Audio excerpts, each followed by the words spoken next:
تعزیہ کا مسئلہ، تعزیہ جو ہے اس کا مسئلہ مختلف بھی ہے، اتنا میں بتاؤں گا، کنفیوز نہیں ہونا۔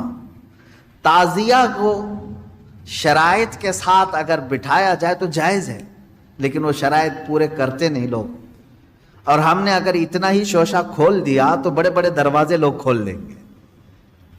بات صرف اتنی تھی تعزیہ کی، امام حسین کا جو روضہ ہے اس روزے کی شکل کی کوئی چیز بنا کر کے آپ نے رکھ دیا، تو کسی بھی بزرگ کے روزے کی شکل بنا کر کے رکھنا مستحسن ہے، کوئی حرام کام نہیں ہے، ناجائز نہیں ہے۔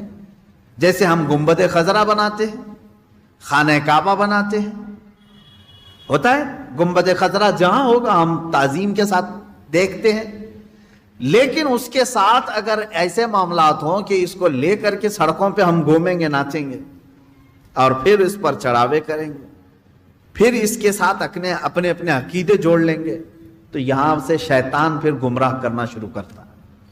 کہ چند سالوں پہلے ہم نے دیکھا بہت خرافات ہو رہی ہے، ایک جگہ ہم نے کہا منع ہے، انہوں نے فوراً اس کو ختم کر دیا، نہیں کریں گے۔ ہاں میں نے کہا کہ ٹھیک ہے، مولا حسین کے روزے کی شکل بناؤ، ہر گھر میں بنا کر کے رکھو، یاد کے لیے اچھا، اپنے بچوں کو دکھاؤ کہ یہ مولا حسین کا روزہ ہے۔ ہم جیسے گنبد خضرا رکھتے ہیں اپنے گھروں میں، خانہ کعبہ رکھتے ہیں، امام حسین کا روزہ رکھنے میں کون سی دقت کی بات ہے؟ میں اتنا زیادہ مخالف نہیں ہوں اس چیزوں کا، رکھو، آپ پیتل کا بناتے بناؤ، تانبے کا بناتے بناؤ، سونے کا بناتے ہو بناؤ، اس میں حرج نہیں۔ ہم جس چیز کی مخالفت کرتے ہیں وہ خرافات و حرام کاریاں جس کو باہر سڑکوں پر کیا جاتا ہے، میں اس کا مخالف۔ خیر بات آئی، بند ہو گئی، لیکن ہوتا کیا تھا معلوم ہے؟ چند دنوں کے بعد دوسرا محرم آیا تو گھر والے کہتے ہیں کہ حضرت وہ تو بند ہیں لیکن بچے ویسے ہی ناچ رہے ہیں، ہاتھ ایسے لمبے کر کے خود پنجہ بن گئے ہیں اور ناچ رہے ہیں۔ تو میں اس چیز کو مثال میں اس لیے بتا رہا ہوں کہ بنی اسرائیل بچھڑے کی پوجا کرتے تھے، حکم آیا ان کے قتل کا، قتل بھی ہوئے، بچھڑا بھی مار دیا گیا، لیکن زمانے تک ان کے دلوں سے بچھڑے کی محبت گئی نہیں تھی۔ وہی ذکر آج کی آیت میں نے پڑھا ہے، اللہ فرماتا ہے ثم اتخذوا العجل من بعد ما جاءتهم البینات، پھر یہ بچڑے کو ایسا لے کر کے بیٹھے رہے جبکہ ان کے سامنے کھلی ہوئی نشانیاں تھی۔ وَأُشْرِبُوا فِي قُلُوبِهِمُ الْعِجْلَ، اللہ فرماتا ہے ان کے دلوں میں ایسا لگتا ہے بچڑا پلا دیا گیا ہے، پی گئے ہیں، بچڑے کو اتنی محبت تھی، جبکہ روشن آیتیں اور دلیلیں دیکھی۔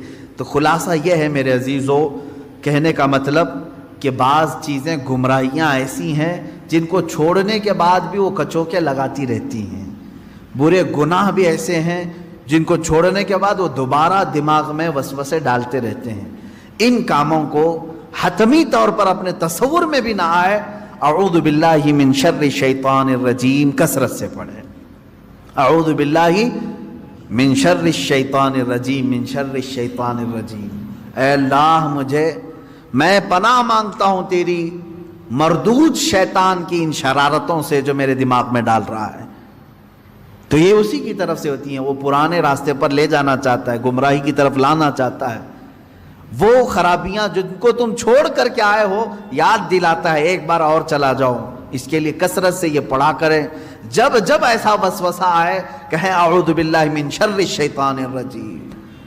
آج ہی صبح گناہ سے توبہ کیا، سوچا کہ نہیں کروں گا یہ گناہ، لیکن رات ہوتے ہی پھر خیال آیا ایک بار اور کر لو، میں بتا رہا ہوں فوراً اس وقت یہ پڑھو اعوذ باللہ من شر الشیطان الرجیم۔ اے اللہ میں تو چھوڑ چکا تھا شیطان مردود، پھر مجھے لا رہا ہے وسوسے، میں تیری پناہ مانگتا ہوں مردود شیطان کی شرارتوں سے۔ یہ باتیں یہاں تک ختم ہو گئیں۔